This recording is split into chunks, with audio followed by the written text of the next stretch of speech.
नमस्कार दोस्तों, स्वागत है आप सभी का आपके अपने YouTube चैनल आस्था शक्ति पर। आज मैं आपको सुनाऊंगी पौष मास की कथा अध्याय 9। फूल जंगल में भी उगते हैं और माली के बगीचे में भी, लेकिन दोनों में एक बड़ा अंतर होता है। और अंतर यह है कि माली के बगीचे में उगने वाले फूल सुगंधित होते हैं और उन्हें भगवान को अर्पित किया जाता है, लेकिन जंगल में उगने वाले फूलों का ऐसा कोई सौभाग्य नहीं होता। और यह उपमा इसलिए दी जा रही है कि हमारा मनुष्य जीवन भी इन्हीं फूलों के समान है। अगर हम एक आध्यात्मिक, प्रामाणिक और भगवान के भक्त ऐसे गुरु के मार्गदर्शन में इस जीवन को व्यतीत करते हैं, गुरु, साधु और शास्त्र के अनुसार अपने जीवन को संचालित करते हैं, तो हमारा मनुष्य जीवन भी सफल बन जाता है और वह भगवान को अत्यंत प्रिय होता है, जिसे हम उन्हें समर्पित कर सकते हैं। लेकिन वहीं दूसरी ओर अगर जीवन में यह सब चीज़ें नहीं होती तो हमारा जीवन जंगल में उगने वाले उन फूलों की तरह बन जाता है, जिनकी शुरुआत और अंत कब हुआ कोई नहीं जानता और उसका जीवन भी व्यर्थ हो जाता है। इसी विचार के साथ आप सभी का स्वागत करती हूँ आज की पौष मास की कथा श्रृंखला में। उसे आगे बढ़ाते हैं तो चलिए। प्रातः काल में उठकर भगवान श्री हरि का नाम जप करना चाहिए, चिंतन करना चाहिए और मनुष्य जीवन के सर्वोच्च लक्ष्य की ओर अग्रसर होना चाहिए। तो चलिए इसी भाग को आज आगे बढ़ाते हैं। आइए। नैमिषारण्य में एकत्रित हुए ऋषियों ने कहा, महाभाग सूत गोस्वामी, कृपया आप महात्मा राजा पृथु के जन्म का विस्तार पूर्वक वर्णन करें। हम उनकी कथा सुनना चाहते हैं। महाराज पृथु ने जिस प्रकार इस पृथ्वी का दोहन किया था, देवताओं, पितरों और देवताओं, ऋषियों, मुनियों को भी जिस प्रकार उन्होंने दूहा था, वह संपूर्ण प्रसंग हम सुनना चाहते हैं। कृपया हमें आप उसका वर्णन कीजिए। तब श्रील सूत गोस्वामी जी ने कहा, ब्राह्मणों, मैं वेन कुमार पृथु के जीवन, जन्म, पराक्रम और क्षत्रिय उचित पुरुषार्थ का विस्तार से वर्णन करूंगा। इस विषय में महान ऋषियों ने जो रहस्यपूर्ण बातें बताई है, उनका भी मैं आपको वर्णन सुनाऊंगा।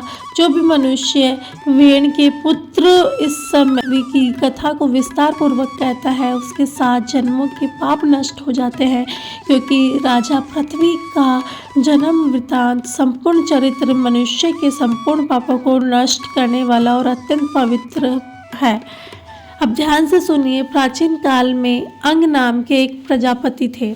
उनका जन्म अत्रि वंश में हुआ था। वे ऋषि अत्रि के समहानी, प्रभावशाली, धर्म के रक्षक, अत्यंत बुद्धिमान, वेद और शास्त्रों के तत्वज्ञ थे। उन्होंने संपूर्ण धर्मों की सृष्टि की थी। मृत्यु के एक परम सौभाग्यशाली कन्या थी, जिसका नाम था सुनीता। महान प्रजापति अंग ने ही उन्हीं के साथ विवाह किया था और उनके गर्भ में वेन नामक एक पुत्र की प्राप्ति हुई थी। लेकिन दुर्भाग्य से यह पुत्र धर्म का नाश करने वाला निकला। जब वह राजा बना तो वेन वेद युक्त, सदाचार स्वरूप सभी धर्मों का परित्याग करके लोभ और मोहवश पाप का ही आचरण करता रहता। मद और मात्सर्य से मोहित होकर वह संपूर्ण समय पाप के रास्ते में ही चलता रहता और उस समय संपूर्ण ब्राह्मण, गद, वेद, अध्ययन, यज्ञ इत्यादि से विमुख हो गए। जब वेन राजा बना तो प्रजाजनों में स्वाध्याय और यज्ञ का नामोनिशान भी नहीं रहा। यज्ञ में आए हुए सभी देवता यजमान के द्वारा अर्पण किए हुए सोम रस का पान नहीं करते थे, क्योंकि वह दुष्ट आत्मा राजा वेन ब्राह्मणों से प्रतिदिन यही कहता रहता कि स्वाध्याय करने की कोई आवश्यकता नहीं, होम करना भी छोड़ दो, दान भी मत दो और यज्ञ भी मत करो। प्रजापति वेन का विनाश काल अब आ चुका था और इसीलिए उसने क्रूर घोषणा की थी। वह सदैव यही कहता रहता कि मैं ही यजन करने के योग्य देवता हूँ, मैं ही यज्ञ करने वाला यजमान और मैं ही यज्ञ का कर्म हूँ। मेरे उद्देश्य से ही यज्ञ और होम का अनुष्ठान होना चाहिए। मैं स्वयं सनातन विष्णु हूँ, मैं ही ब्रह्मा, मैं ही रुद्र हूँ और मैं ही इंद्र और सूर्य से और वायु भी हूँ। काव्य और काव्य का भोक्ता भी सदैव मैं ही हूँ। मेरे सिवा कोई दूसरा नहीं है। जब राजा वैन इस प्रकार बोलते थे तो महान शक्तिशाली ऋषि मुनियों को अत्यंत क्रोध आ जाता था। एक दिन वे सभी एकत्रित होकर उस पाप बुद्धि वाले राजा के पास गए और उससे कहने लगे, राजन, राजा को धर्म का मूर्तिमान स्वरूप माना जाता है, इसलिए प्रत्येक राजा का यह कर्तव्य होता है कि वह धर्म की रक्षा करे। हम सभी लोग 12 वर्षों में समाप्त होने वाले एक यज्ञ की दीक्षा ग्रहण करने जा रहे हैं। तुम अधर्म का त्याग कर दो। क्योंकि ऐसा करना सत्पुरुषों का धर्म नहीं है।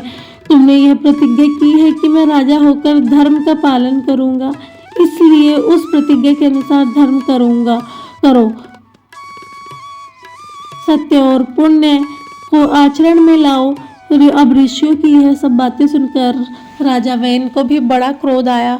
उन सबकी ओर दृष्टिपात करके वह यमराज की तरह दहाड़ते हुए बोलने लगा, अरे ओ मूर्ख लोग, तुम्हारी बुद्धि भ्रष्ट हो चुकी है। अब तुम सब निश्चय ही मुझे नहीं जानते हो। भला ज्ञान, पराक्रम, तपस्या और सत्य के द्वारा मेरी समानता करने वाला इस पृथ्वी पर दूसरा कौन है? मैं ही संपूर्ण भूतों और विशेषतः हर धर्म की उत्पत्ति का कारण हूँ।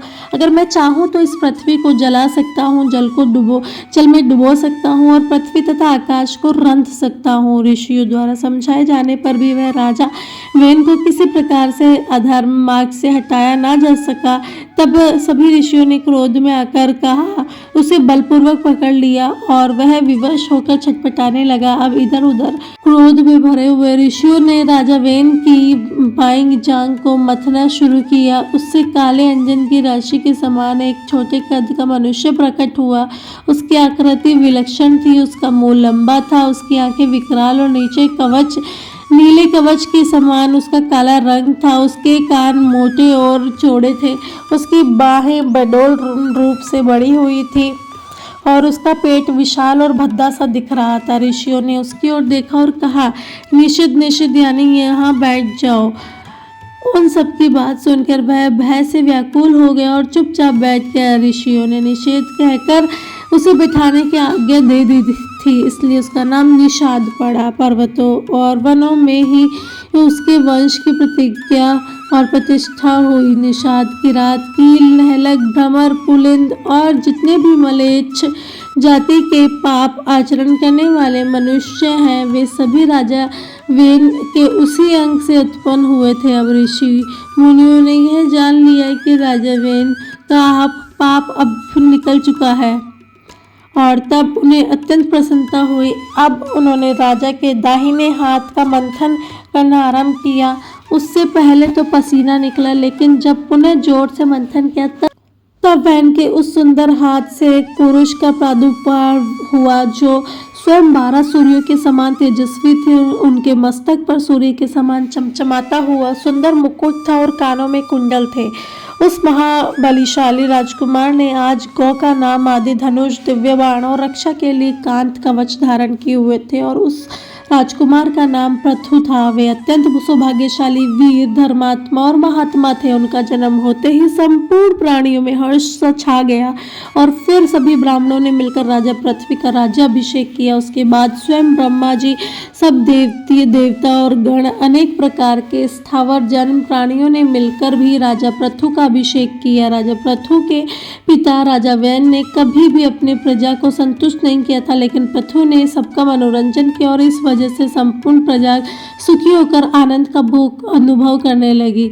उन महात्मा नरेश के भय से समुद्र का जल भी शांत रहने लगा और जब उनका रथ चलता तो उस समय पर्वत दुर्गम मार्ग को छिपा कर उन्हें उत्तम मार्ग दे देते थे। पृथ्वी बिना जोते ही अनाज तैयार करके देती थी।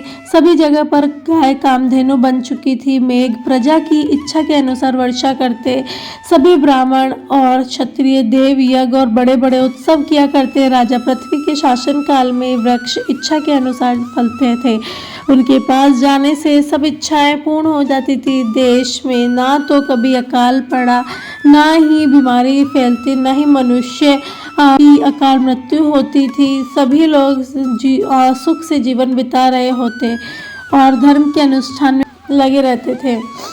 हे ब्राह्मणों, प्रजाओं ने अपनी जीवन रक्षा के लिए पहले जो अन्न का बीज बो रखा था उसे एक बार इस पृथ्वी ने बचाकर वह स्थिर हो गई थी। और उस समय संपूर्ण प्रजा राजा पृथ्वी के पास चली गई और मुनियों के कथनानुसार, हे राजन, हमारे लिए उत्तम जीविका का प्रबंध कीजिए। हे राजाओं में श्रेष्ठ, आप हमारी सहायता कीजिए। पृथ्वी हमें अन्न नहीं दे रही है। जब राजाओं ने में श्रेष्ठ पृथ्वी ने देखा तो उसे प्रजा के ऊपर अत्यंत स्नेह उत्पन्न हुआ। वह समझ पाया कि इस समय उसकी प्रजा के ऊपर एक भय उत्पन्न हुआ है। यह देखकर महर्षियों की बात मानकर महाराज पृथ्वी ने अपना धनुष और बाण हाथ में लिया और क्रोध में आकर बड़े वेग से पृथ्वी के ऊपर उसने आक्रमण किया।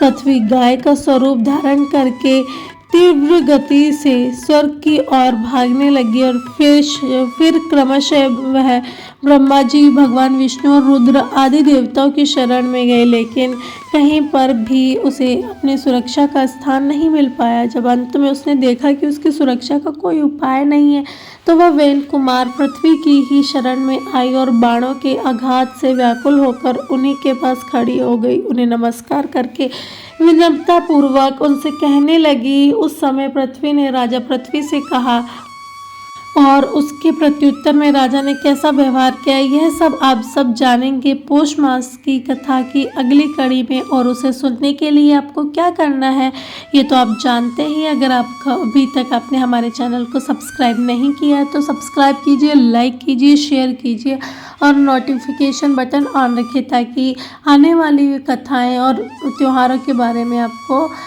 आसानी से जानकारी मिल सके। धन्यवाद।